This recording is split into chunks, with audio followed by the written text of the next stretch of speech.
Alright, saya ada share my guru ni, boleh nampak? Boleh doktor. Nampak doktor? Alright,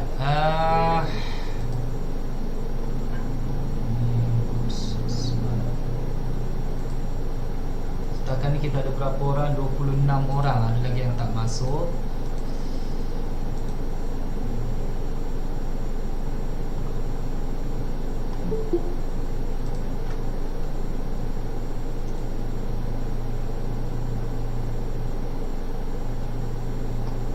And then list hari ini, kalau tengok dalam sistem, we have only 24 maksudnya ada yang tak masuk melalui my guru, tapi saya ikut yang latest lah.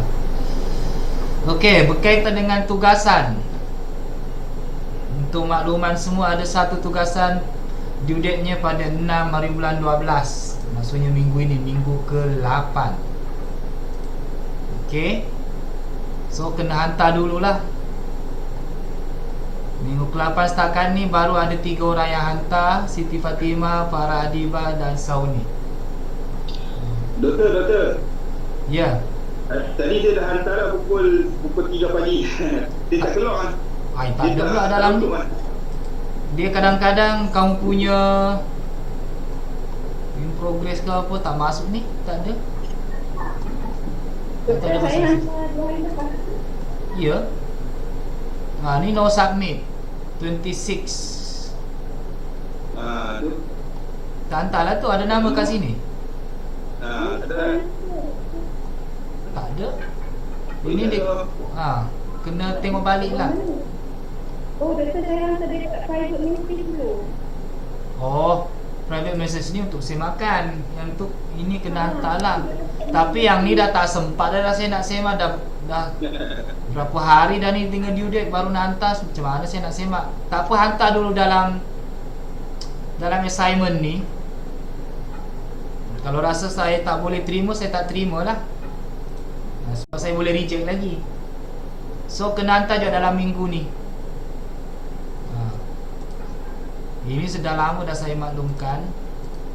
Not submit, check balik nanti dalam sistem. Okey. Saya ikut dalam sistem ni lah, yang dalam rekod. Alright, saya stop sharing yang ni dulu, my guru. Sebelum ke sesi pembentangan daripada kumpulan yang ketiga, saya nak kongsi juga sedikit. Ada beberapa perkara yang saya nak kongsi, yang saya rasa sebagai seorang pelajar kena adalah benda ni. Windows tak ada. Doktor rakam video doktor. Ya, dah rakam. Saya dah rakam. Saya hantar link. Macam kenal je muka ni. Siapa ni? Farah Adibah ni. Ada. Hang buat apa kat sini? Okay. Sihat? Alhamdulillah. Buat apa sekarang? Saya belajar kat UNB. Apa kat mana tu? Universiti Kuala Jaya Sabah. Oh, Alhamdulillah. Tahniah. Nanti sambung study, jumpa lagi lah, InsyaAllah. Okay, bye-bye. Sempat pula jumpa kat situ. Satu geng ke Farah Adibah? Dengan Satu college dia baru masuk. Oh ya. Ada early childhood kat sana, kat Pahang ni. Ada. Baguslah early childhood ni kan, seluruh Malaysia ada. Bertuah siapa dalam bidang ni. Pusing sana, pusing sini, jumpa balik orang yang sama. Alright. Boleh nampak yang saya share ni. Sebenarnya ini kumpulan tugasan. Saya ada letak setiap tugasan tu sebenarnya ada platform untuk kamu buat perkongsian. Ini yang poin nombor 4. Tugasan perlu dibuat naik dalam laman sesawang. Contohnya Akademia, Skrip, LinkedIn, Flip. So saya nampak benda ni penting juga sebagai satu platform. Bila ada benda kamu buat, tak kisahlah tugasan ke, artikel ke dan sebagainya, kalau kamu upload dalam website ke dan sebagainya, mudahlah untuk berkongsi kepada audiens yang ramai. Sebelum ni saya wajibkan untuk tugasan, tapi dah berapa semester saya buat, ada yang hantar, ada yang tak buat. So saya tak wajibkan, saya flexibility lah. Cuma saya nak share lah apa keperluannya dan macam mana nak buat. Sebab kita ada pilihan, siapa yang ada buat tu okey lah. Ini contoh saja, yang paling mudah saya nampak Akademia. Contoh saya nak share hari ini, siapa yang ada platform lain tu baguslah. Sebab bila kita dalam bidang pendidikan, dalam bidang akademik, platform-platform sebegini sebenarnya sangat-sangat bermanfaat. Sangat bermanfaat untuk kita share. Saya dulu pun main share je, tapi Alhamdulillah sampailah ke sekarang ni dah jadi tabiat dah. Maksudnya tabiat untuk share lah. Okey, contoh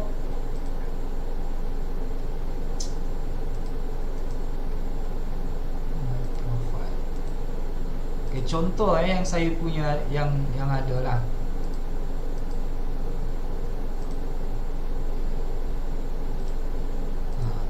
Ada yang boleh buat Google Scholar, tapi bila yang ini Google Scholar yang saya tengah share, kalau yang dah ada tu Alhamdulillah lah.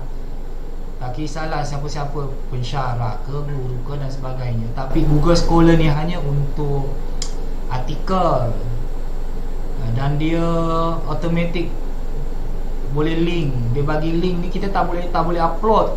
Kita tak boleh upload artikel. Dia Google Scholar dia detect kat mana dia punya nak access full artikel.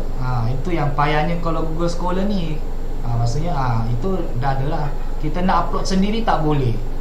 Dia cari link sendiri automatic secara online, dia punya sistem. Itu kekangannya lah untuk permulaan. So, kadang-kadang kita ni tak adalah upload artikel mana-mana jurnal dan sebagainya. Kita hanya ada macam tugasan ke ataupun pembacaan. So nak upload dalam Google Scholar ni tak berapa ni lah. Yang ini lebih pada untuk artikel jurnal, yang kita dah upload mana-mana jurnal. Lepas tu Google Scholar dia combinekan, dia kumpulkan semua artikel kita. Ini artikel-artikel saya lah, daripada pelbagai jurnal tentang early literasi dan sebagainya. Saya start bersambung master lah. Walaupun masa master saya tu mode B, masa tu tak ada keperluan untuk artikel, just tesis je. Sekarang mode B dah ada artikel lah. Saya start 2011. Mula dengan conference persidangan bangsa, saya masuk lah. Lepas tu setiap tahun kalau ada artikel, saya sama ada upload sendiri ataupun dan sebagainya lah. Google Scholar ni dia rigid, boleh buat tapi rigid sikit lah. Okay, itu pilihan. Kemudian ada yang lain tu ResearchGate. ResearchGate pun sama juga, dia kena ada email rasmi dan sebagainya. ResearchGate kalau nak tengok, hari tu saya dah pernah tunjukkan cara nak cari artikel kan. So hari ni saya nak share macam mana nak buat Akademia punya login dan sebagainya lah. Akademia ni sebenarnya dah lama, tapi boleh lah. Akademia ni bagusnya kita boleh upload semua artikel. Tak kisahlah artikel yang dah terbit ke, tugasan ke dan sebagainya.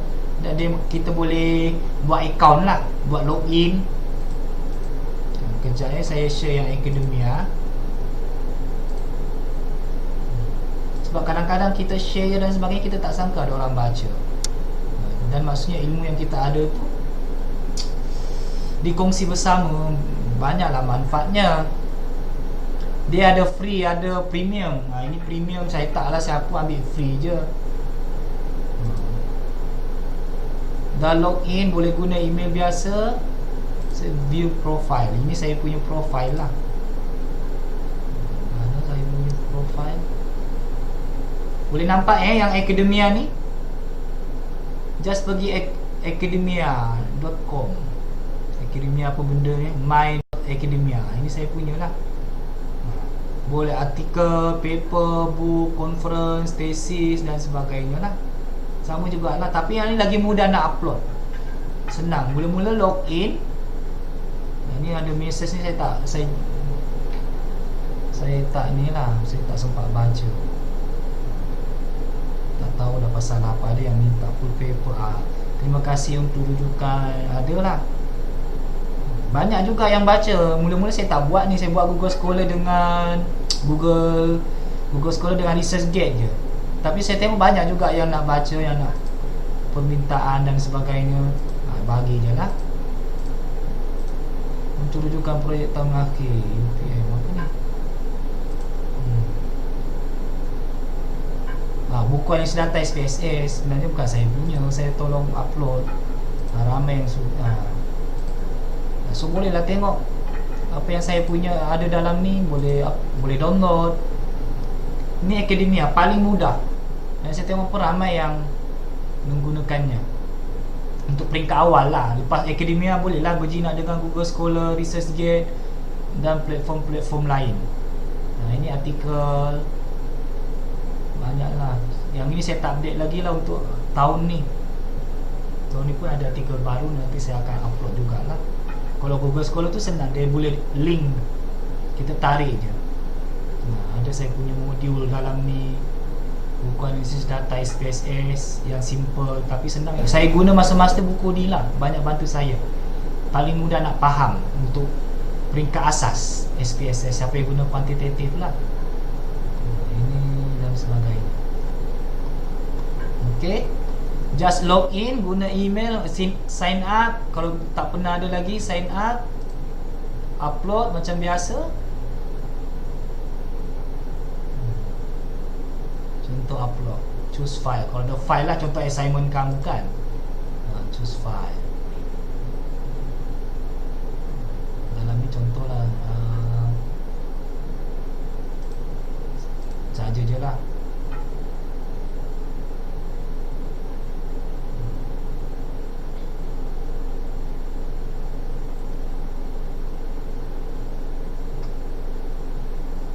Continue. Mudah je ni. Dia tak kisahlah assignment ke, unpublished ke, published work. Contohlah unpublished, abstract dan sebagainya tambah. Select paper apa kat sini ada book review draft, teaching document ke, talk dan sebagainya, paper, book.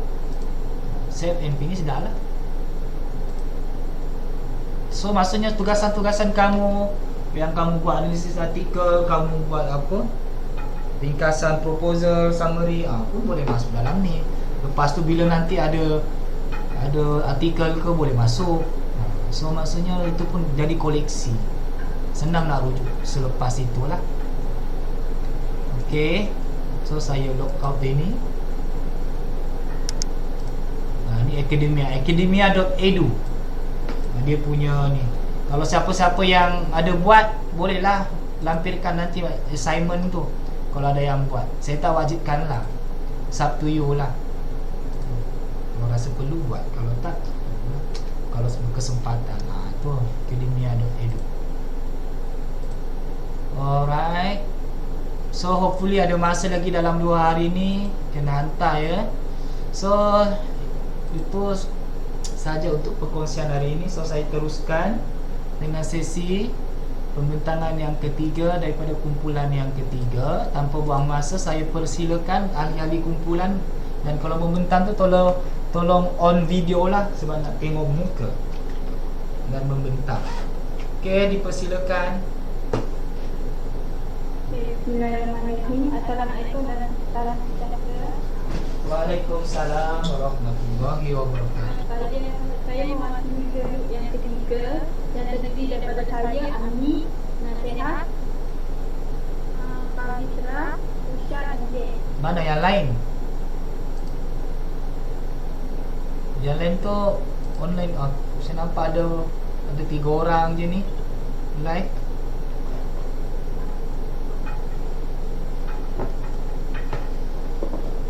Ahli lain? Ahli lain mana? Ahli yang lain? Jacqueline saya nampak, Amni, Usha, Nantini, Nur Nasiha. 1, 2, 3, 4 orang je. Ada 5. Seorang lagi. Pavitra mana Pavitra? Kira problem kot doktor. Okey. Okey, tak apa, teruskanlah dulu. Okey, lagu yang kami harapkan adalah sejarah sekarang. Dan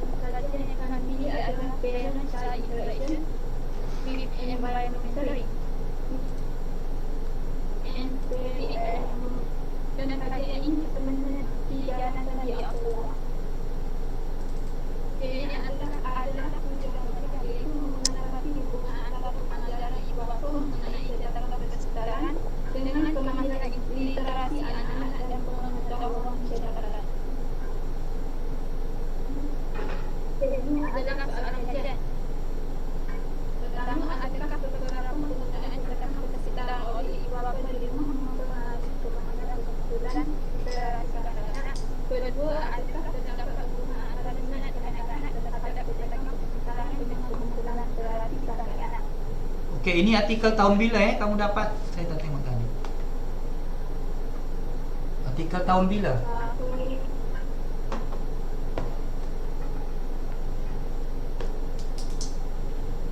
2016 kan? 2016 betul. 2016. Boleh lagi lah diterima. Sekarang baru 4 tahun, okey? Ini adalah dalam metodologi. Itu pertama dari bentuk kajian, keadaan kajian, sampel kajian, instrumen kajian dan analisis data. Okey, bentuk kajian dalam kajian ini adalah minute method. Keadaan kajian yang digunakan adalah kajian yang eksperimental dan berbuat. Dan sampel kajian ialah 5 orang kanak-kanak yang boleh berbahasa Inggeris dari pusat kanak-kanak dan SOE Queensland, Australia yang terdiri daripada 23 lelaki dan 23 perempuan yang berusia antara 2 hingga 4 tahun. Ini semua kajian yang digunakan adalah menggunakan soalan bilik yang mengandungi 2 bahagian, iaitu bahagian A dan bahagian A. Soalan demografi dalam bahagian B penggunaan sedangkan perputaran oleh ibu bapa dalam pendekatan terhadap sedangkan perputaran yang menggunakan 6 point eight. Analisis data yang digunakan adalah analisis korelasi.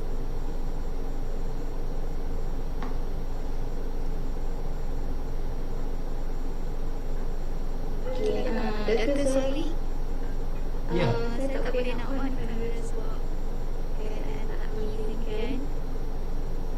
Okey. Saya teruskan dengan prosedur kajian.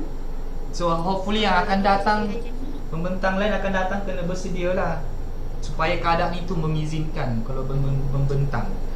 Okey, teruskan.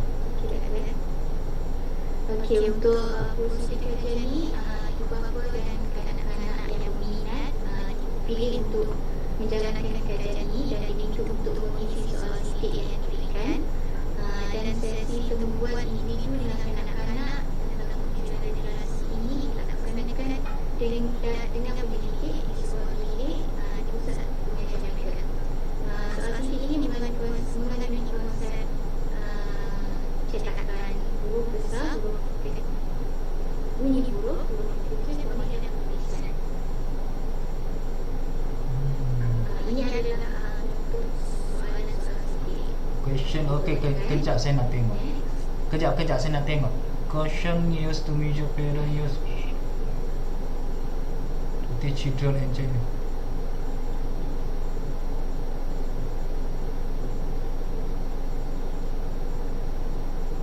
Nice, okey, teruskan. Okey, first adalah tumpuan konsep kepada mana dia tujuh ke sen 8 sebelum soalan nanti tujukan kepada anak-anak mengenai cetakan. Contoh soalan yang ditujukan dalam ini konsep huruf, kataan, cara membaca lihat. Seterusnya nama dan bunyi huruf serta konsep nama. Kanak-kanak ditemukan dengan huruf dengan nama huruf besar dan yang kecil yang menggunakan dekat dan perlu membunyikan huruf tersebut. Dan ini digunakan dalam cara digunakan untuk nama untuk satu jenis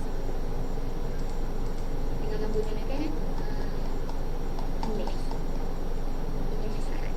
Seterusnya adalah bunyi awal perkataan, di mana kanak-kanak diminta untuk membunyikan huruf pertama 10 perkataan yang diberikan. Itu adalah contoh 10 perkataan yang diberikan. Dan soalan yang diarahkan kepada kanak-kanak dan kaji itu adalah contohnya what should choose the word for start with. Jadi kanak-kanak itu akan jawab huruf F. F adalah huruf pertama yang perkataan. Okey, seterusnya adalah memilih huruf dan nama. Pendidik menyuruh kanak-kanak menulis huruf yang diberi. Dia beritahu olehnya di kertas A4 menggunakan peralatan pensel. Bagi setiap satu jawapan yang betul, satu mark akan diberikan. Dan seterusnya kanak-kanak diminta untuk menulis nama mereka dan dengan mark akan menggunakan 6 point 6. Siap ya? dengan 7 soalan dan berikan markah dengan sosial. Untuk dapatkan kajian, saya serahkan kepada Fitra. Ini kita dapatkan kajian artikel ini. Next. Ini Cuba dia back tadi, saya nak print yang digunakan. back. Kalau ada Cikgu Fafitra back. Saya nak tengok tadi yang dapatan ni. Username, alright, case, some knowledge, parent child interest, and concept, parent teaching environmental print, child environmental print. Okey, teruskan. ini adalah contoh-contoh yang digunakan. Kalau environmental print dekat community, dia orang guna road sign, restaurant sign, shop sign dengan general sign. Dekat household, dia orang guna rice bagus. Contohnya perkataan yang biasa digunakan dekat rumah ni, dia orang tengok dekat persekitaran kita. Untuk child environmental print, dia orang akan gunakan perkataan yang biasa dengan kanak-kanak. Contohnya, banyak perkataan daripada kartun yang mereka tengok dekat rumah. Alright. Okay, ini adalah table yang didapat. Okay, ada ringkasan di belakang. Next. Kejap. Nak tengok theory of teaching. Okay, next. Ini ringkasan dia. Terdapat hubungan signifikan antara penggunaan cetakan persekitaran oleh ibu bapa semasa mengajar kanak-kanak dengan pengetahuan cetakan kanak-kanak. Maksudnya apabila parent guna penggunaan cetakan persekitaran semasa mengajar, kanak-kanak dapat pengetahuan tentang cetakan. Okay, nombor 2, terdapat hubungan signifikan antara penggunaan cetakan persekitaran oleh ibu bapa dan pengetahuan bunyi kanak-kanak dengan penulisan nama. Maksudnya apabila parent menggunakan penggunaan cetakan persekitaran, kanak-kanak dapat mengenal bunyi huruf dengan penulisan nama mereka. Nombor 3, terdapat hubungan signifikan antara penggunaan cetakan persekitaran dengan minat kanak-kanak terhadap cetakan persekitaran. Maksudnya apabila parent menggunakan penggunaan cetakan persekitaran, kanak-kanak dia ni dahulu diorang punya minat terhadap cetakan persekitaran. Nombor 4, terdapat hubungan signifikan antara minat kanak-kanak dengan cetakan persekitaran dan pengetahuan cetakan, pengetahuan bunyi dan penulisan nama. Diorang combine yang 3 ke atas tu. Mula-mula pengetahuan cetakan, pengetahuan bunyi dan penulisan nama.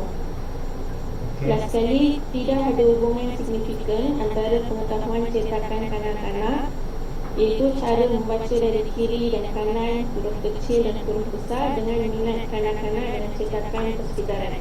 Maksudnya walaupun budak-budak tu dia ada minat dengan cetakan persekitaran, tidak semestinya ia berkaitan dengan pengetahuan cetakan kanak-kanak. Okay, rumusan dapatan kajian. Dengan ini kita dapat merumuskan bahawa penggunaan cetakan persekitaran oleh ibu bapa saling berkaitan dengan pengetahuan cetakan kanak-kanak, terutamanya dari segi kemahiran membaca dan kemahiran menulis. Nombor 2, minat kanak-kanak mempengaruhi kemunculan literasi kanak-kanak, khususnya dalam aspek pengetahuan huruf, perkataan dan numerasi.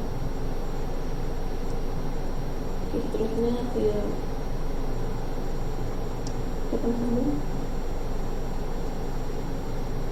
Siapa?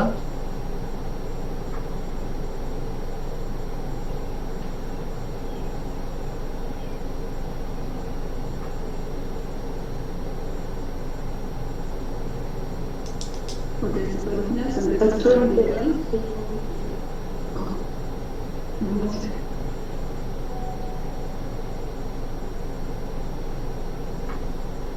Pengetahuan cetakan persekitaran akan memainkan peranan penting dalam kemunculan literasi anak-anak. Kedua, penggunaan cetakan persekitaran dalam pengajaran dapat mengembangkan literasi anak-anak. Dan ketiga, pengintegrasian strategi multisensori dengan penggunaan cetakan persekitaran dapat meningkatkan literasi anak-anak. anak-anak ketentu dan perkataan. So, dalam pemeriksaan refleksi, plus penglibatan ibu bapa secara aktif dalam perkembangan anak-anak dapat membantu pengenalan literasi awal anak-anak. Ini ibu bapa, kedua pembedahan ibu bapa terhadap cecakan persekitaran kepada anak-anak dapat menggunakan kemunculan literasi awal anak-anak. So, ini ibu bapa juga adalah salah satu faktor yang boleh membedakan anak-anak ini kepada cecakan persekitaran. Ketiga, proses ini harus bermula dari rumah, lagi sebelum mereka dimasuki ke sekolahan, karena kanak-kanak mudah mempelajari sesuatu dengan pemerhatian dan persekitaran. Implikasi kajian penggunaan cetakan di persekitaran membantu kanak-kanak memperoleh informasi yang berkesan melalui pembedahan kepada logo dan simbol di persekitaran. Kedua, penggunaan cetakan persekitaran tidak sahaja berfokus kepada golongan dewasa, tetapi untuk penggunaan orang ramai, terutamanya bagi anak-anak yang belum mengenal huruf sebagai harian. Contohnya, macam sometimes we go to the mall, mall dia punya toilet sometimes just logo kan, so budak-budak belum lagi boleh tahu TOILET. So, tapi dengan pengetahuan cetakan yang ada, dia faham yang ini toilet untuk perempuan, ini toilet untuk lelaki. So that's me what is implikasi kajian maksudkan. Ketiga, dan cadangan untuk kajian lanjutan akan datang. Diharapkan kajian ini dapat dilakukan dengan anak-anak berumur 4 hingga 6 tahun, karena masih ada lagi anak-anak yang tidak menguasai literasi awal. Sebab dalam kajian ini mereka hanya fokuskan kepada 2 tahun hingga 4 tahun. Kedua, simbol kajian dengan menggunakan guru dalam penggunaan cetakan persekitaran dalam kelas. So dalam kajian ini hanya digunakan ibu bapa sebagai sampel dan anak-anak. So in the next penyelidikan mungkin boleh digunakan guru sebagai sampel untuk mengenal pasti macam mana keberkesanan guru itu menggunakan cetakan persekitaran di dalam kelas. So ini adalah hasil perbincangan kumpulan, dan itu saja sekian. Terima kasih. Okey, terima kasih kepada kumpulan yang ketiga. Jangan slideshow kekalkan PowerPoint. Okey, saya buka dulu kepada semua pelajar. Jika ada sebarang respon, maklum balas untuk kumpulan ini berkaitan tajuknya cetakan persekitaran. Okey, dipersilakan. Siapa yang willing? Volunteer. Saya open lah dulu kepada semua.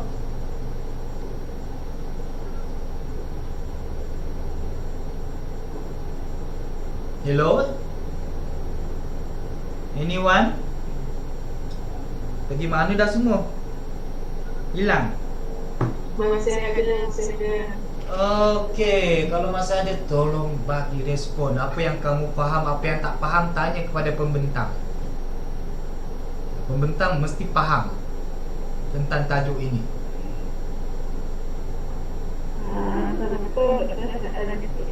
Ya, Waalaikumsalam.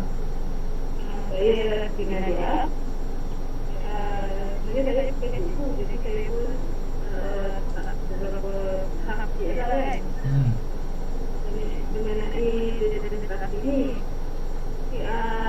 environmental ini dia macam keedah flashcard juga kita mengenal untuk bagi anak tahu mengenai cetakan ini. Boleh jawab pembentang? Dia tanya cetak persekitaran ni seperti flashcard ke? Flashcard untuk ajar apa tadi?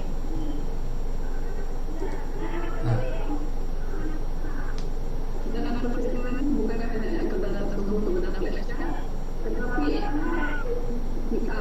benar tidak boleh dalam persekitaran. Contohnya dalam kajian tadi dia akan menawarkan apa yang budak itu boleh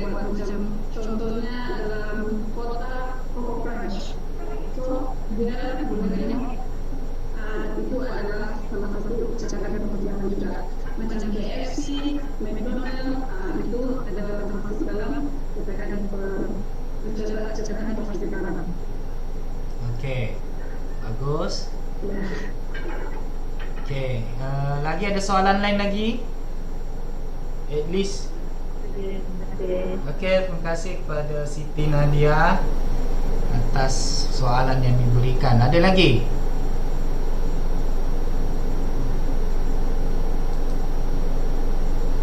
Hai, senyap je.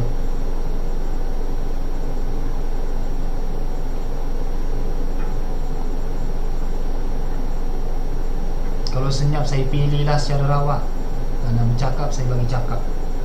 Wan Nur Syamira. Hello, how are you Wan Nur Syamira? Are you there?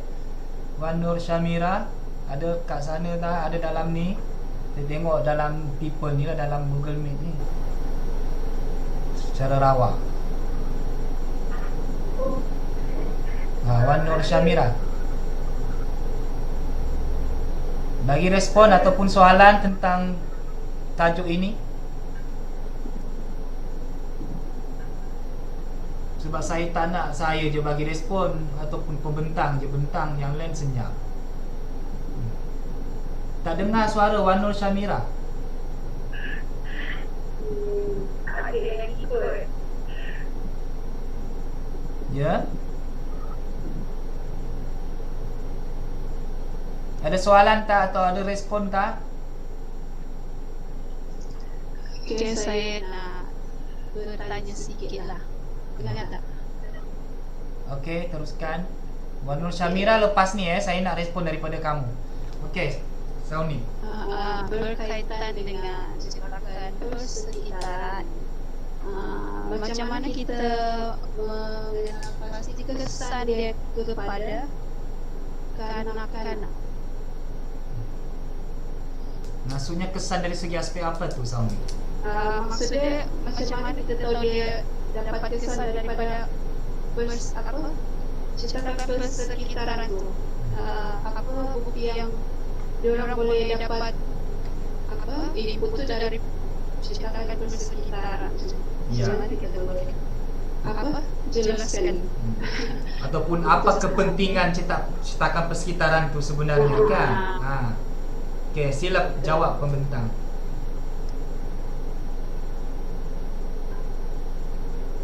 Saya juga sebelum budak-budak tu dia mengenal huruf, dia tertarik dekat gambar. So langkah pertama kita memperkenalkan huruf ni melalui gambar. Sebab cetakan persekitaran ni lebih pada gambar berbanding dengan huruf atau perkataan. So kita mula dari gambar kita fokus pada huruf, dari huruf kita pergi ke perkataan. So pesan dia kita perlu lihat contoh dengan tadi macam dia tengok kartun, mesti ada title kat dia, contoh Batman. So dari situ dia boleh kenal, dia belum boleh baca lagi kata-kata tu, tapi dengan kartun tu bunyi tu dia boleh kenal kata huruf tu Batman. So dari situ contohnya kita ambil tu, kita tanya okay, apa bunyi pertama huruf atau perkataan tu. So dia akan kenal diri dulu. Dari B kita gigit A, lepas tu P. So dia mula-mula kita gunakan gambar, dari gambar kita jadi huruf, dari huruf kita pergi ke perkataan.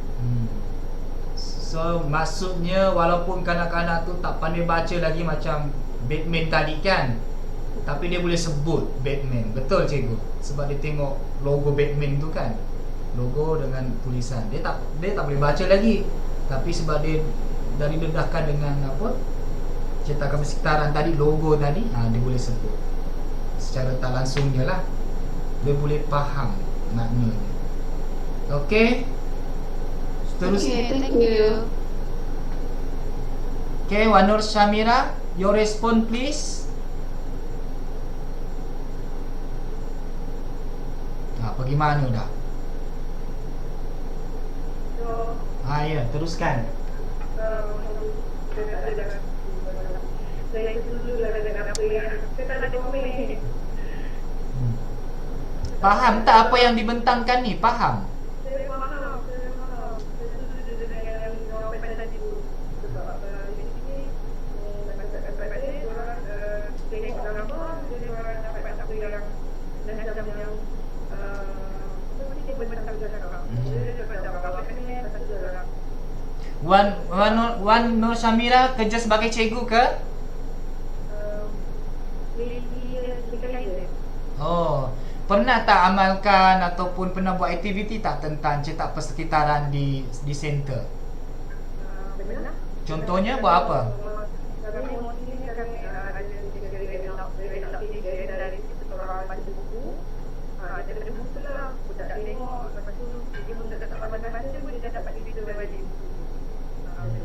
Itu boleh dikaitkan ke dengan cetak persekitaran dengan aktiviti itu?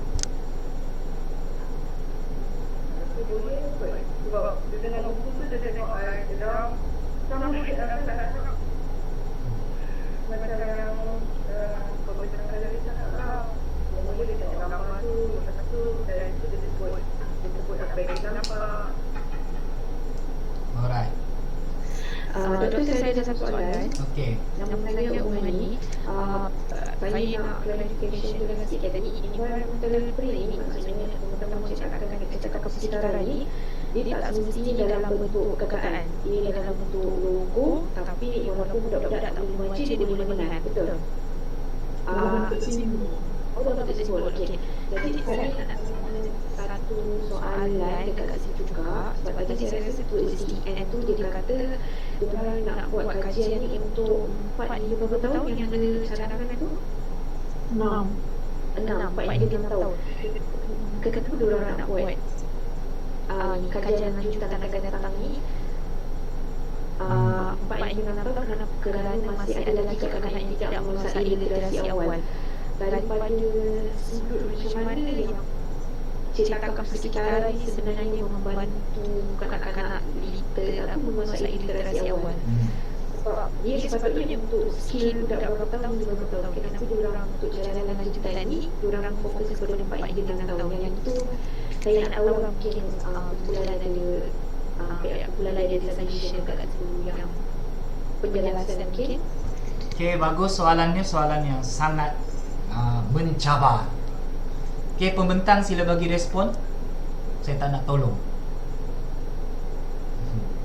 Pandangan, just opinion. Tak apa, nanti biar pembentang dulu jawab. Ada jawapannya, tapi mana boleh kena suap je semua. Biar diorang fikir dulu. Hang fikir betul-betul ni. Okey, teruskan. Okey, dalam kajian ini menyelidik dia tak menyatakanlah why dia teruskan dengan nama itu. Ini sebenarnya ni cadangan daripada penulis artikel tu ke ataupun cadangan kamu? Ini actually kita punya cadangan. So dalam penulisan artikel tu dia tak jalankan. Dia tak jalankan, dia jalankan pada umur berapa tahun? 4 sampai 6 tahun. Jadi 2 sampai 4. 2 sampai 4. So, kenapa kamu cadangkan untuk 4 hingga 6? 4 hingga 6. Okey, actually 4 hingga 6 dalam kemahiran literasi dia sometimes dia 6 tahun pun dia belum lagi pandai begitu membaca dan menulis. Dan bila cetakan persekitaran ini function dia dalam 4 hingga 6, dia lagi mudah cepat mengingat baca dan tulis perkataan dekat. So, macam kita bagi macam my own experience last umur 6 tahun dia bagi gambar mountain. So, dia akan baca, dia lupa macam gunung dengan sebab sekolah dia bahasa Melayu dia kurang. So, bagi gunung dia tahu itu benar mountain. Tapi dalam bahasa Melayu dia kurang, dia tak ingat. So, I bagi gambar gunung dengan ada tulisan G. So, automatically dia ingat perkataan tu. So, that's why boleh dijalankan kajian ini untuk 4 hingga 6 sebab masih lagi ada pemahaman literasi dalam beberapa aspek. Tak semua lah. Okey, bagus. Ada respon yang sangat baik. Nanti saya jelaskan lagi selepas ini tentang peringkat umur itu. Okey, kalau last but not least daripada kalau ada lah. Saya nak tambah, saya ada sikit lah. Okey. Perkongsian. Silakan. Okey. Saya ada mengajar budak menggunakan kaedah simbol ni. Saya ajar budak membaca lah. Saya kenalkan menggunakan kaedah simbol ni. Saya kenalkan suku kata A hingga Z. Maksudnya A ni dia ada simbol dia lah. Ada simbol dia, Ba ada simbol Z, Ba dia ada simbol dia, Ca ada simbol dia. Berdasarkan pengalaman saya ajar benda ni, budak dalam masa 4 hari, paling ni akan ambil dalam masa seminggu. Contoh anak saya sendiri lah, anak saya sendiri 4 tahun. Saya ajar menggunakan simbol suku kata A hingga Z. Dia dapat menguasai suku kata A hingga Z tu dalam masa 4 hari sahaja. Contoh simbol tu cikgu macam mana? Contoh simbol, okey. Kan? Kena on video.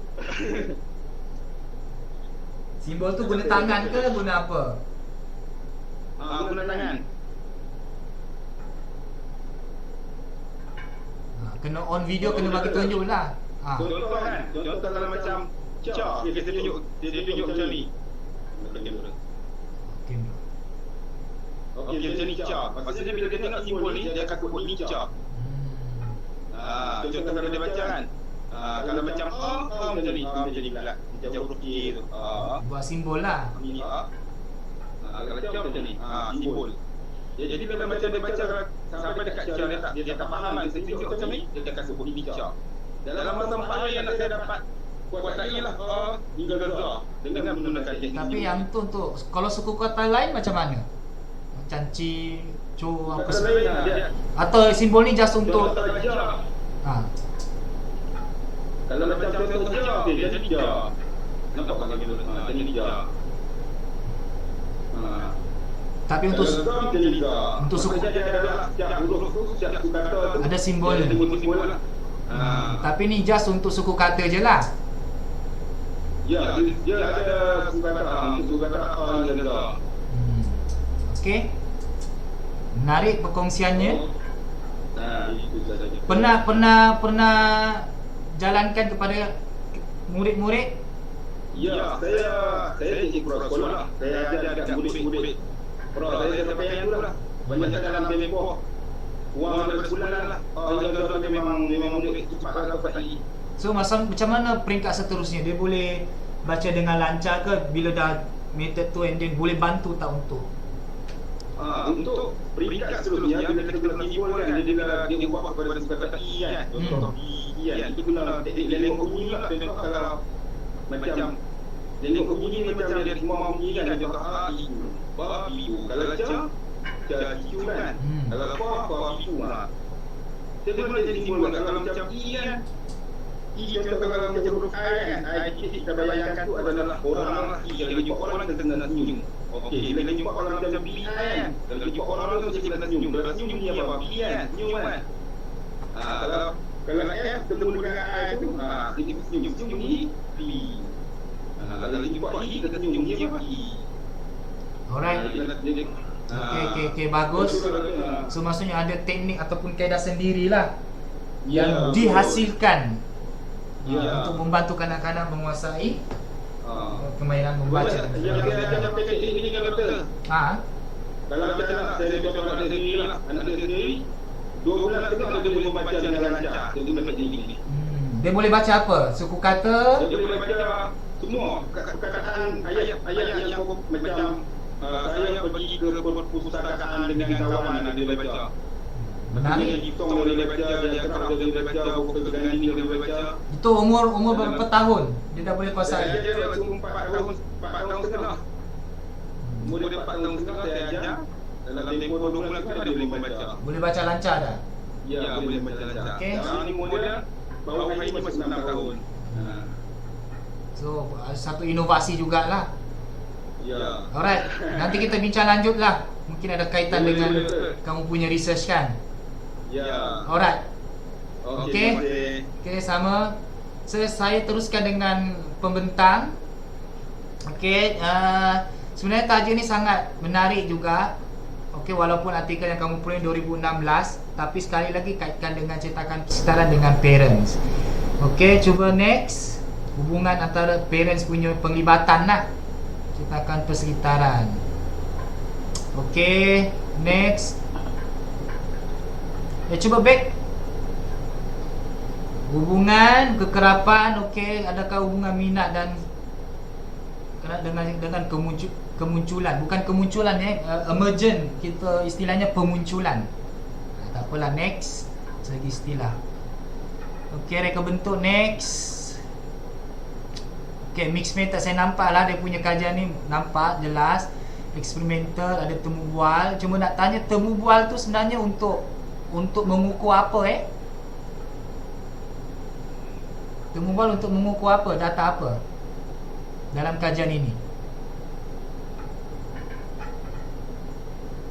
Membentang respon? Mungkin yang itu ke yang berkaji lagi pasal huruf pertama dalam perkataan.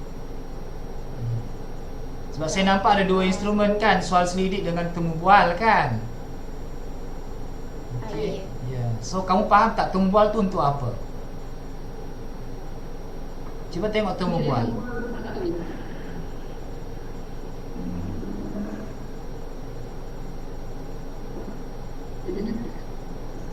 Hello? Dia akan membuat benda tu yang mana tu dia akan membuat. Yalah, dia temu bual untuk tujuan apa? Untuk ukur apa? Untuk tengok yang macam dia memang jawab, lepas tu benda tu jawab. Yalah, maksudnya dia nak mengukur kemahiran apa temu bual tu? Mengenal pasti. Yalah, kemahiran apa yang dikenal pasti. Cuba tengok temu bual, slide tentang temu bual. Ni.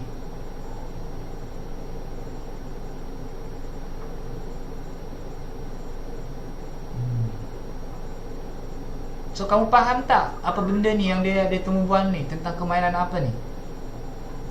Okay, next lagi. Yes, kemahiran membaca ataupun istilahnya tengok objektif kajian. Dia nak ukur dalam tu ada. Sebab tu kena faham bila objektif tu setiap tu dia boleh diukur, ada instrumen.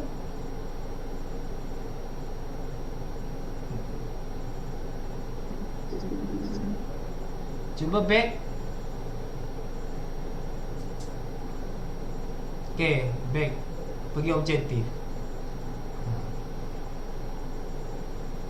Objektif next.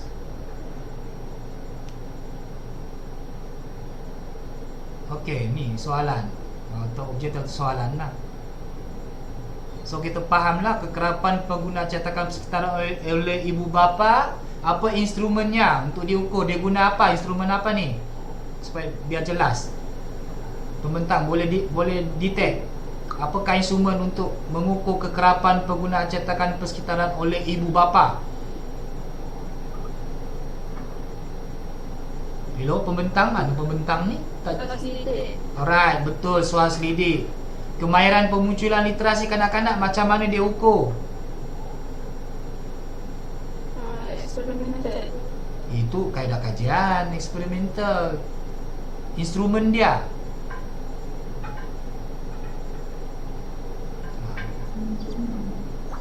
Kan kamu ada dua instrumen dia. Yes, temu bual. Kau tu kena faham. Kan pemunculan literasi tu ada konsep cetakan, ada membaca abjad. Temu bual, walaupun temu bual tetapi temu bual datanya dalam bentuk kuantitatif, dalam bentuk nombor kan. Dia temu bual ada test uji-uji kan. Yes, scale point. Baru faham. Minat kanak-kanak macam mana dia ukur, apa instrumen dia. Ya, Cikgu Usha nanti ni dia ukur guna apa? Untuk minat kanak-kanak.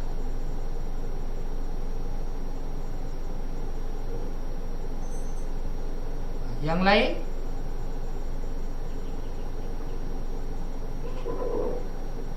Untuk minat kanak-kanak dia ukur guna instrumen apa?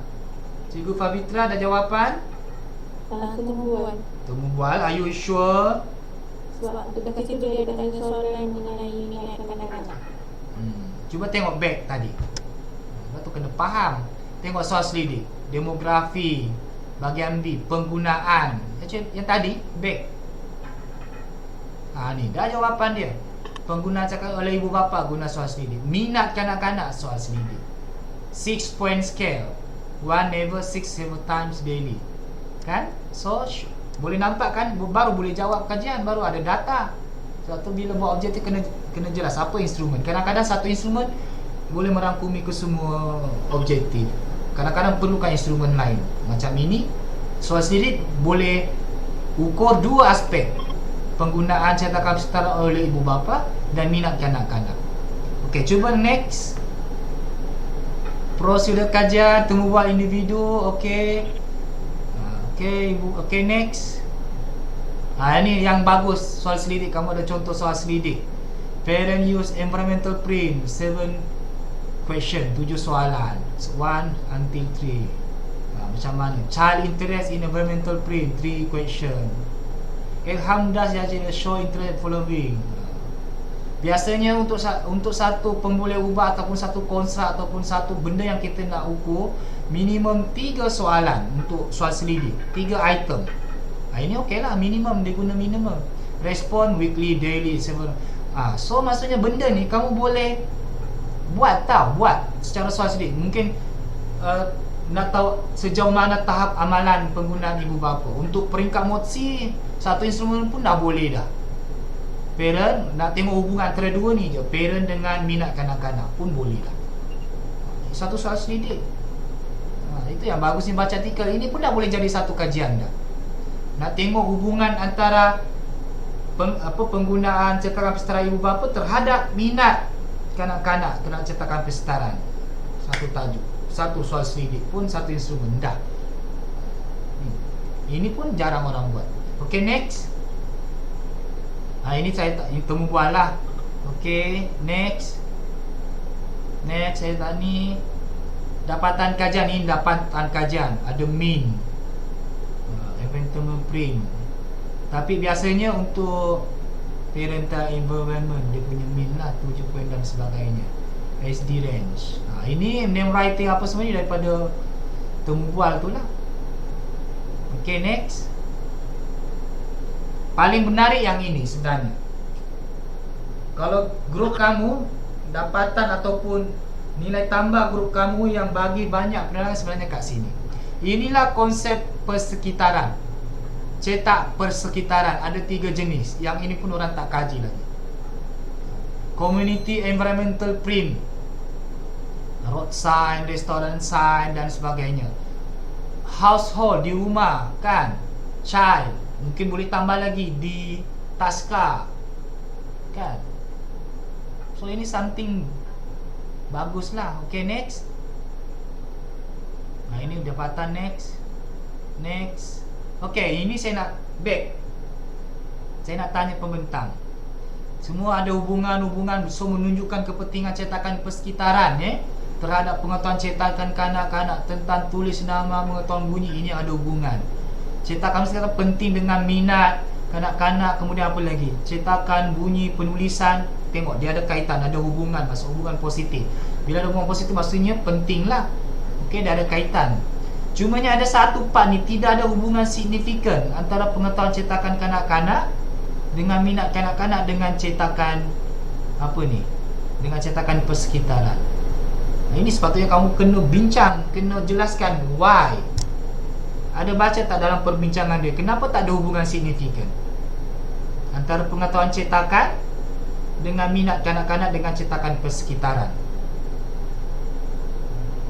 Siapa boleh jawab? Ini something yang kontra. Maksudnya dia punya dapatan yang kata orang critical, something yang berbeza dengan yang di atas. Ini yang sepatutnya bila membaca kritikal dan tengok ini kenapa ni berlaku ni. Yang lain-lain positif, hubungan signifikan. Yang ini tak ada hubungan. Boleh jawab? Rasa-rasanya kenapa tak ada hubungan signifikan? Mesti di dalam tu mesti ada bincang dapatan tu. Sebab nanti kamu punya kajian nanti pun kena bincang macam tu. Kenapa tak ada hubungan?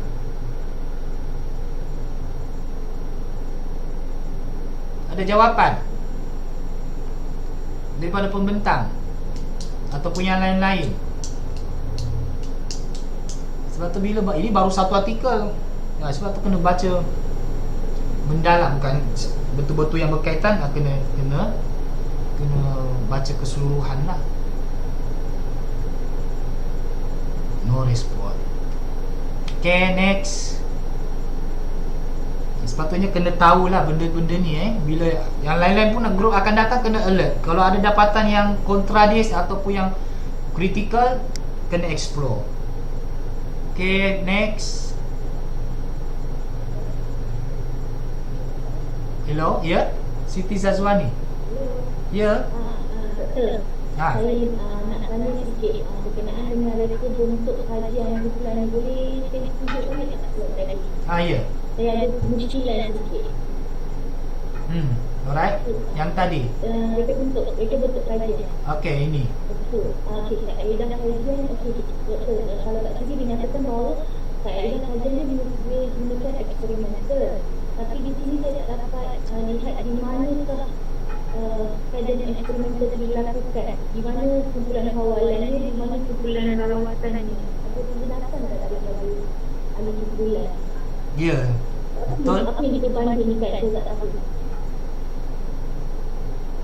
Dari mana kamu dapat kaedah kajian eksperimental ni dan temu bual? Kalau tengok, ya, saya nampak juga benda tu, cuma terlepas pandang. Sebab bila tengok analisis dengan data dan sebagainya kan, dengan objektif, keliru lah kat situ. Mungkin saya cuba doktor. Ya. Mungkin daripada soalan yang pengkaji berikan dekat kanak-kanak tu, melalui soalan tu dia orang anggap benda tu sebagai eksperimen atas kanak-kanak. Sebab kalau saya tengok keseluruhan, banyak benda lah yang perlu kemuskilan dari satu tadi yang dapatan tu lah. Dari segi metod, dia kena faham eksperimen ni tujuannya untuk apa. Kalau objektif berkaitan hubungan, apa dia punya metod dan sebagainya. Sebab kalau saya tengok objektif kamu hanya nak tengok hubungan kan, korelasi, analisis data korelasi. Okay, sepatutnya bukan eksperimen lah. Eksperimen tu nak tengok kesan sesuatu produk ataupun intervensi ataupun aktiviti. So tak nampak lah dia punya eksperimen kat sini sebab dia tak nampak. Macam tadilah Siti Zawani kata ada kumpulan rawatan, kawalan dan sebagainya. So it mean dia punya kaedah tu tak tepat lah. Sepatutnya kaedah yang lebih sesuai mungkin dia kaedah tinjauan korelasi. Tinjauan tu ada banyak, tinjauan deskriptif, korelasi, perbezaan kan. Betul tak Siti Zazwani? Ya, betul. Temu bual tu dia bukan kaedah kajian. Sebenarnya keseluruhannya kajian ni tinjauan korelasi. Temu bual tu dia punya teknik untuk kumpul data. Dia macam instrumen lah, soal selidik dan temu bual. Okay, bagus respon yang diberikan. Saya pun lepas pandang tadi, tak nampak.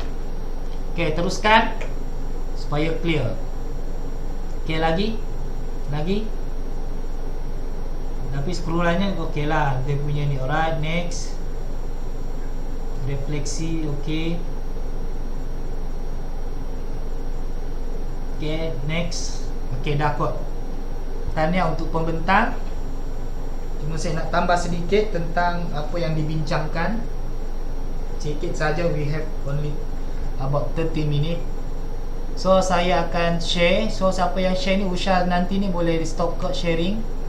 Nak lagi faham yang minggu lepas tentang print concept ataupun print knowledge, pengetahuan cetakan. Yang ini cetakan persekitaran. Ada persamaan, ada perbezaan. Alright, saya jelaskanlah sedikit daripada nota yang saya ada. Yang ni pun saya tak boleh bagilah.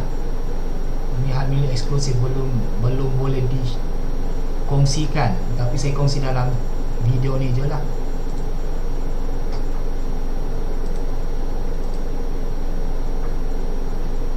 Okey, kesedaran cetak sebenarnya ada istilah, bukan cetakan. Dia sebenarnya istilah yang lebih tepat, cetak. Cetak ialah cap. Cetak ialah cap, sama ada dalam bentuk tanda ataupun huruf. Cap maksudnya cap dalam bentuk tanda. Tanda tu maksudnya simbol ke, logo ke, ataupun huruf. Okey, cap yang terdapat pada kertas, kain ataupun pada objek-objek yang lain. Itu maksudnya cetak. Kalau cetakan ni maksudnya dah buku, bahan bercetak dan sebagainya. Okey, yang saya pengetahuan cetakan sebenarnya merujuk kepada kesedaran cetak lah.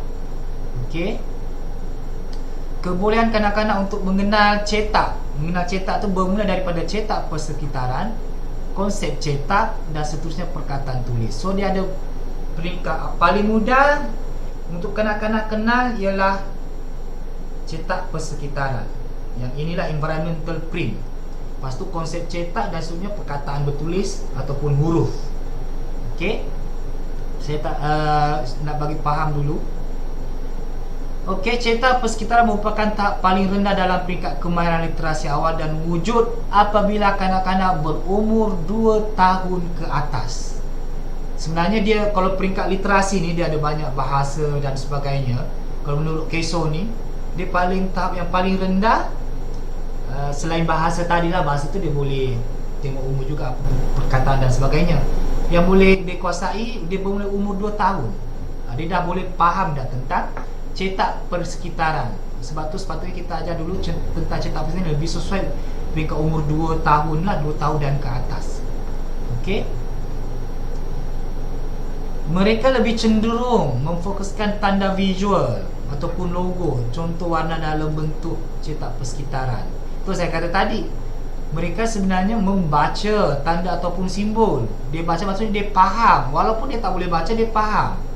Contoh macam logo Batman ataupun logo MACD. Dia tak tahu, dia tak boleh baca huruf contoh dia tak boleh baca huruf MCD, tapi dia tahu benda tu bunyinya MACD. Bunyinya MACD. Tahu tempat MACD macam anak saya dulu dia tahu, tengok MACD. Saya tanya MACD tu tempat apa?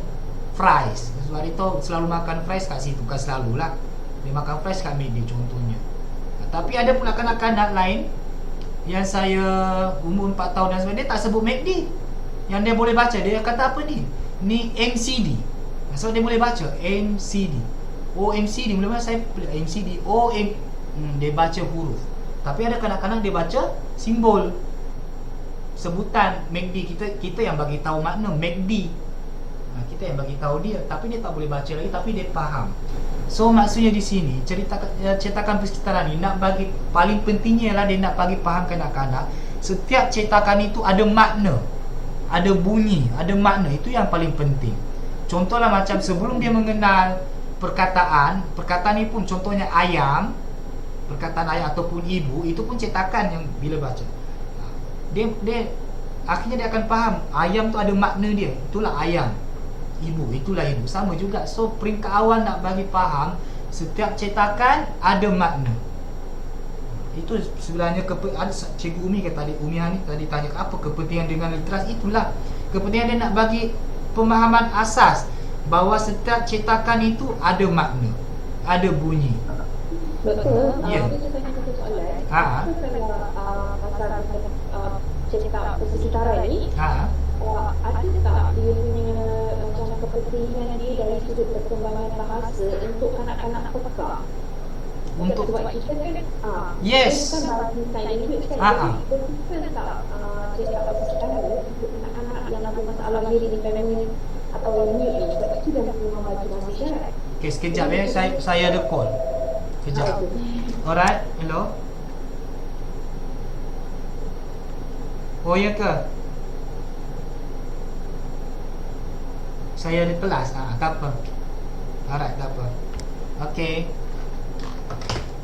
Okay, apa tadi Ummu Hani tentang sign language ni dengan peka Sebab kan macam ini kita belajar sign language, sebab saya nak tahu berkesan atau tidak sebenarnya cetakan persekitaran ini adalah membantu perkembangan bahasa kanak-kanak peka. Sebab kita tahu macam kanak-kanak ada biasanya dia nak membaca, tapi dia tengok logo yang cakap Yes. sekitaran tu, Dia boleh faham tak nulis semua. kanak-kanak buka ni dia sama ada dia minit je atau dia buat bahasa sandwich di sini. Ah. Jadi membantu ke tak cakap persekitaran tu atau ada orang buat kajian juga. Okey, setakat ni kalau kita tengok dari segi teori, orang Pekan ni dia memahami sesuatu berdasarkan simbol ataupun isyarat, sign language dan sebagainya kan. Tapi setakat ni yang saya buat kajian dan sebagainya, saya tak nampak lagi lah ada kajian tentang cetak persekitaran ni dengan kesannya kepada yang kanak-kanak sedemikian pekat. Sebab kalau cetakan persekitaran ni kita nak bagi faham pun, kita bagi sebut, kita bagi maknanya, kita terangkan. Contoh maksudnya logo tandas, kita sebut tandas. Kalau kanak-kanak normal dia boleh dengar, oh simbol tu tandas. Tapi how tu kita teach kanak-kanak sebab dia tak boleh dengar kan penerangan kita.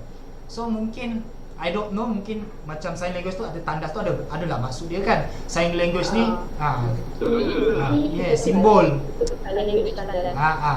Dia mungkin lagi tapi kejap. Tapi mungkin boleh kaitkan dengan simbol tu dengan gambar. Faham tak maksud saya? Yes. Something good idea macam mana nak supaya jangan maksudkan apa simbol tu yes untuk pendedahan awal. So dia communicate dia dengan simbol gambar tadi dengan ni. Mungkin boleh. So something good kalau boleh buat kajian tentang tu. Okey, ya cikgu Huzai. Ya. Huzai ni. Saya ada buat ujian juga dekat rumah saya buat dalam baca. Lepas tu dekat yang sudah saya ada seorang sudah pekak lah. Dia tahu lepas dia pakai yang anak Nino tu kan, belah ya. Tahun ni dia pakai dua belah. Alright. Tapi saya ajar dia untuk yang kat Kedai ni lah, saya ajar dia yang kat Kedai Tigul ni. Dia boleh dapat bunyi, dia boleh ingat lah. Dia ajar dia A tu dia tahu bunyi A. Tapi dia boleh buat lagi, dia dapat A dengan keluar je. Lepas tu dia tak boleh lah. Maksudnya dia boleh tunjuk yang A simbol A tu dia boleh sebut A. Dia boleh cakap. Dia boleh sebut A. Tapi dia dapat A dengan keluar je. Tapi masa nak terangkan bunyi tu dia boleh dengar lah. Dia dengar lah dia. Lepas hati tu dia boleh dengar lah. Tapi kalau waktu normal kita biasa dia cakap memang kita tak faham dia cakap macam dengar lah. Macam bisu sikit kan. Macam tu lah. Tapi dia tengok bila dia tunjuk dekat simbol ni memang dia boleh. Sebab saya nak tahu macam Yalah. cakap persekitaran ni sebenarnya Dia boleh membantu banyak verb vocab dia dalam bentuk sign language tu. Itu yang saya nak tahu lah sebab kalau tak ada. Tapi menarik sebenarnya kalau boleh buat perkaitan. Menarik itu. Sebab dia simbol dengan simbol kan? Sebab saya dulu pun ambil juga minor peringkat, saya pun belajar sign language. Tapi tak banyak lah, tapi memang sesuatu yang menarik lah untuk bantu. Okay, mungkin boleh fikirkan how untuk buat something, nak kaitkan cetak persekitaran ni dengan untuk peringkat awal dulu kan, nak bagi perkataan mudah kan. Okay, saya teruskan. Alright, itu maksudnya tujuan persekitaran, makna dia, cetak tu ada makna. Kemudian inilah kemahiran-kemahiran berkaitan kesedaran cetak. Ini yang ditekankan tadi, kumpulan ini cetak persekitaran, environmental print, image yang terdapat di persekitaran kanak-kanak sama ada di dalam ataupun di luar rumah. Contohlah KFC, ini menu. Ini cetak kanak-kanak tak faham lagi, tak boleh baca lagi ni, umur 2 tahun tapi dia tahu itu apa. Kalau kita terangkan, kita dedahkan, kita bagi tahu maksud, makna. Okey, contohlah. Kemudian selain itu, okey, cetak persekitaran ini yang cetak persekitaran itu yang tadi kumpulan tadi yang bagus saya nampak. Dia boleh kategorikan mana cetak untuk komuniti, untuk di rumah, untuk di kanak-kanak, mungkin di taska dan sebagainya. Okey, cetak persekitaran yang paling mudah dikenal oleh kanak-kanak ialah label yang terdapat dalam bekas ataupun kotak makanan. Contoh label-label ni kan, KFC apa semua. Ni nampak cetak tu. Bekas susu, kotak dan sebagainya. Yang kedua ialah tanda umum, ini komuniti. Logo makanan segera, KFC, McD, menu restoran, tanda jalan, isyarat trafik, papak iklan tengok pasar raya, apa Maidin, apa lagi Tesco, kalau di Perak PF dan sebagainya. So itu antara contoh-contoh cetak persekitaran, dan sepatutnya ditekankan peringkat awal 2 tahun. Sebab kata 2 tahun dah boleh dah, dia dah boleh cam. Tapi bukan kita ajar mengeja, kita ajar dia logo tu, maksud logo. Kemudian pergi jauh lagi, satu lagi, ini dipanggil cetak berfungsi. Cetak yang ada fungsi, yang mempunyai tujuan tertentu berkaitan aktiviti harian di taskala. Contohnya, kalau di dalam dan di luar kelas, contoh senarai nama kanak-kanak, itu cetak sebenarnya, list. Fungsinya apa? Contohnya kolas, jadual waktu, kalender, senarai kehadiran kanak-kanak dan senarai inventory peralatan. Yang menariknya tentang cetakan persekitaran ni, saya buat kajian juga, tapi surface saja. Buat masa ni saya tengok kat Malaysia, ada seorang student baru buat, student master mode B, dia nak viva minggu depan hari Senin. Saya minta dia buat ni. Mula-mula dia nak buat konsep cetakan. Saya kata konsep cetakan dah buat. Kamu buat cetak persekitaran, orang tak ada buat lagi. Dan dia explore. Dan dia nampak kajian, biasanya cetak persekitaran ni memang ada, memang wujud di sekolah, di rumah dan sebagainya. Tapi kadang-kadang cetak persekitaran tu cikgu tak gunakan untuk mengajar dan sebagainya, nak bagi faham. Biasanya digunakan untuk hiasan semata-mata. Sayanglah, sepatutnya kita boleh ajar apa fungsi, apa makna untuk peringkat kanak-kanak. Biasa ada tapi tak diguna pakai. Mungkin dia tak faham benda fungsinya kan. Dia hanya untuk hiasan semata-mata. Sepatutnya kita boleh ajar kanak-kanak peringkat awal seumur 2 tahun dah boleh start.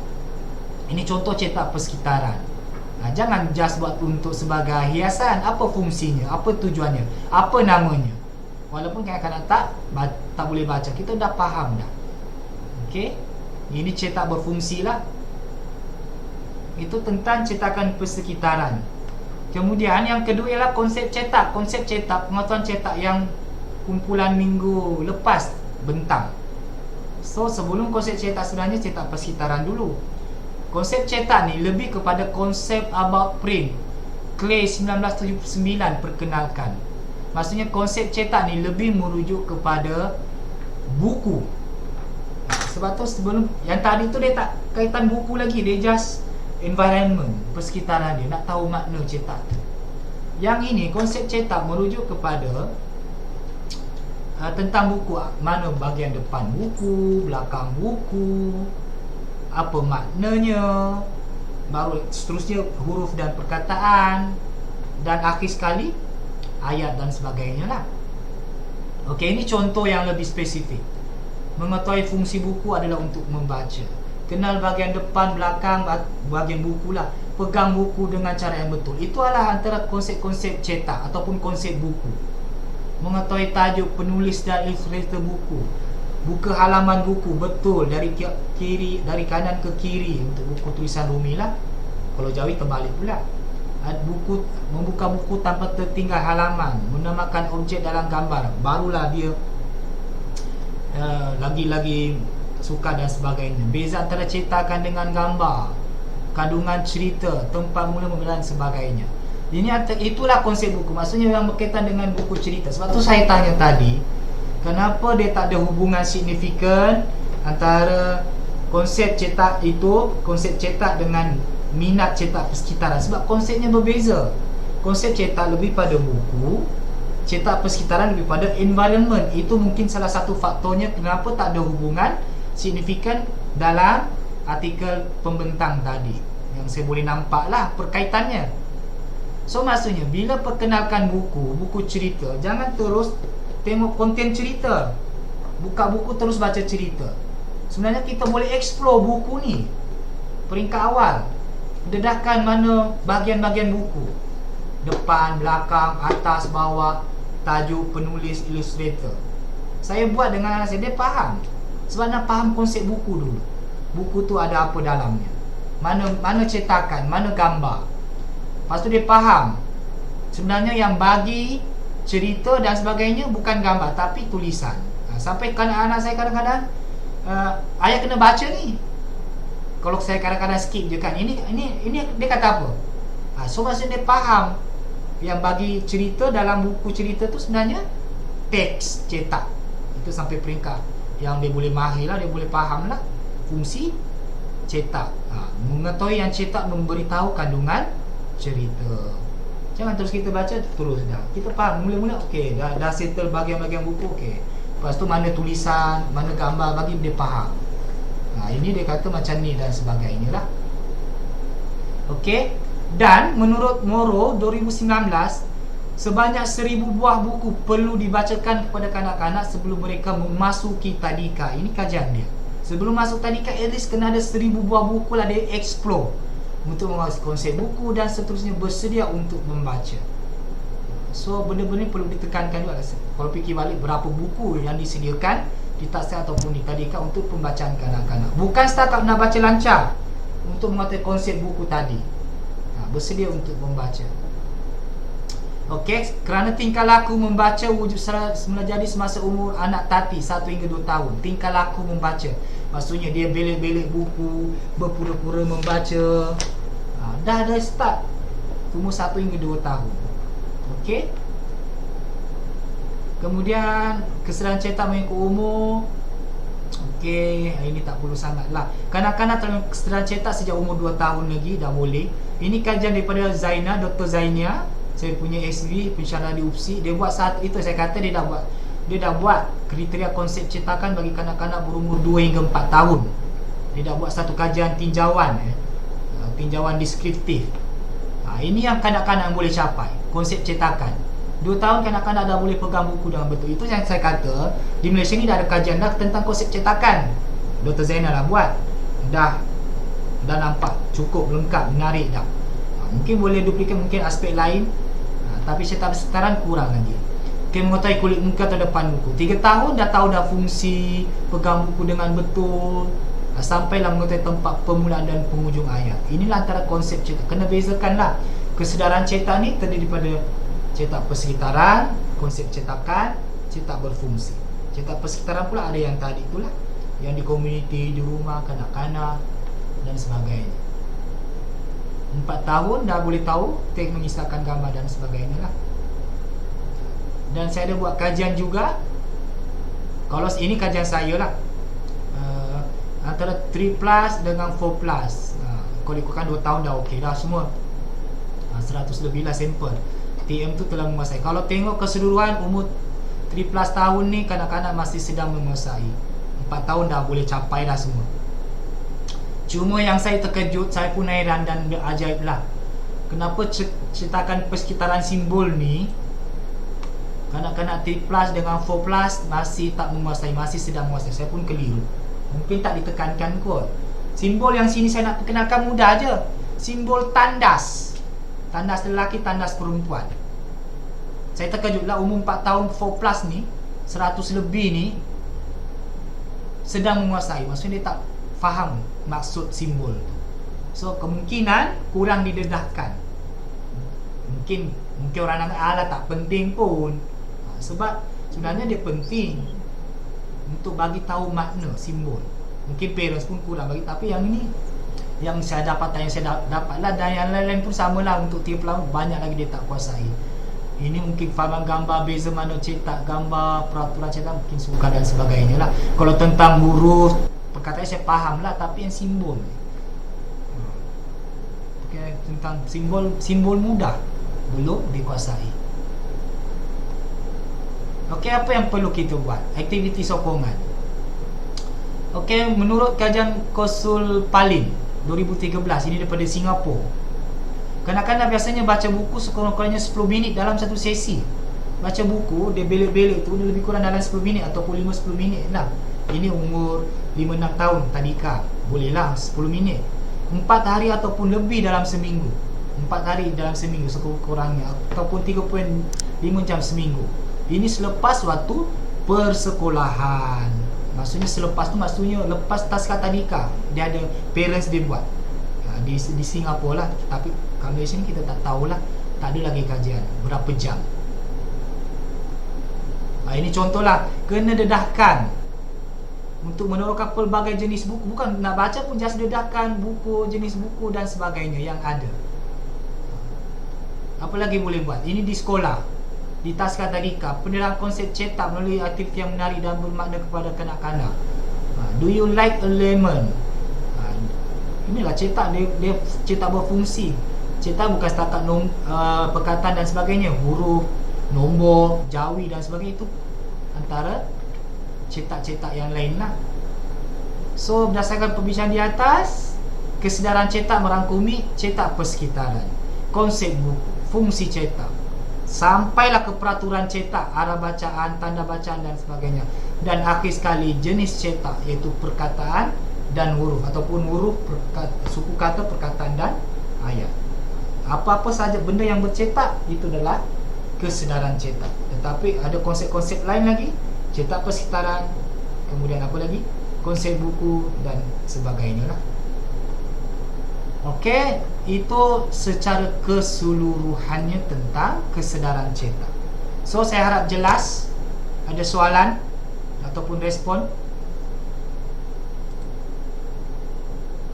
So lepas ini pergi taskan tadika, tengok. Mungkin yang kanak-kanak belum, sebab kita nak timbulkan minat awal tentang huruf cetak. Kadang-kadang kanak-kanak yang lambat membaca, menulis dan sebagainya, sebab kadang-kadang dia trauma ataupun dia rasa tiba-tiba tengok huruf, tak ada minat. Sepatutnya sebelum tu kita timbulkan minat dengan konsep-konsep cetak ni. Cetak ni bukan setakat huruf dengan suku kata dengan perkataan, kan banyak lagi sebenarnya.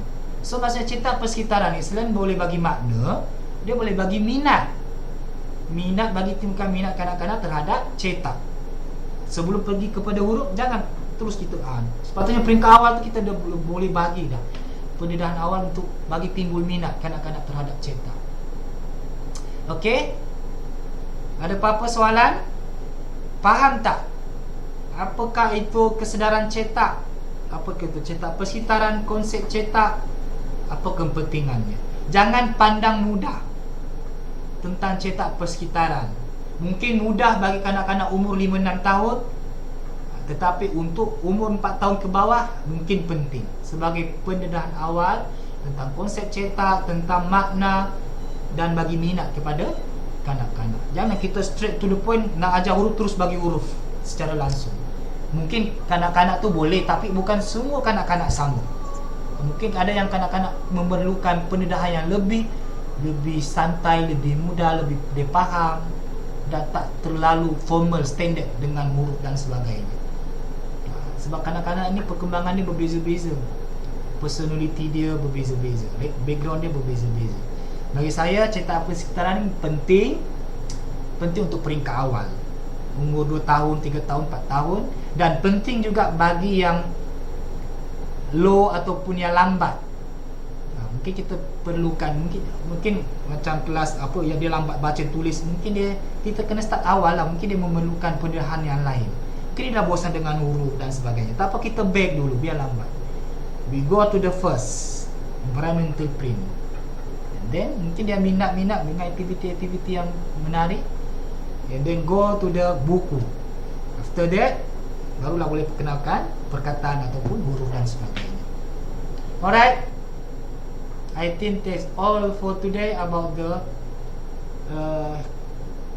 print awareness ataupun kesedaran cetak. Okay, boleh? Okay, insyaAllah.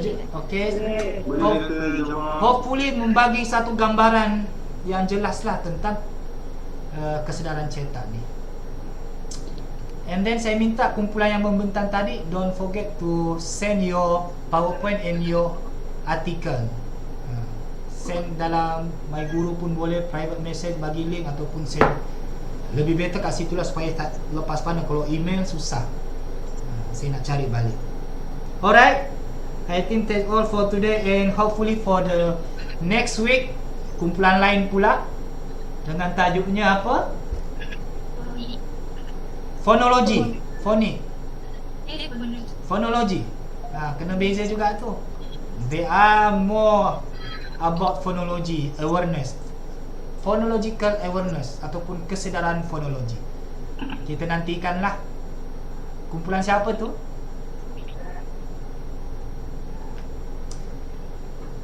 Okey, kalau tak ada apa-apa, saya rasa itu saja. Assalamualaikum dan salam sejahtera. InsyaAllah berjumpa lagi. And don't forget to send your assignment 1, article analyze. Ha. Apa dia tu? Alright, insyaAllah jumpa lagi. Assalamualaikum dan salam sejahtera. Assalamualaikum. Bye bye. Thank you yang bagi respon Cikgu Zaini, Umuhani, Ain. Respect. Boleh bagi respon yang berdasarkan benda dan sebagainya. Itu yang kita nak Dan I'm watching all of you. Siapa bagi dan siapa tak bagi respon, bagilah respon. Okay. Cikgu Asni bila bentang? Minggu depan. Apa dah? Bila bentangnya? 2 minggu 2 minggu lagi. lagi. Selepas minggu seperti ini. Alright.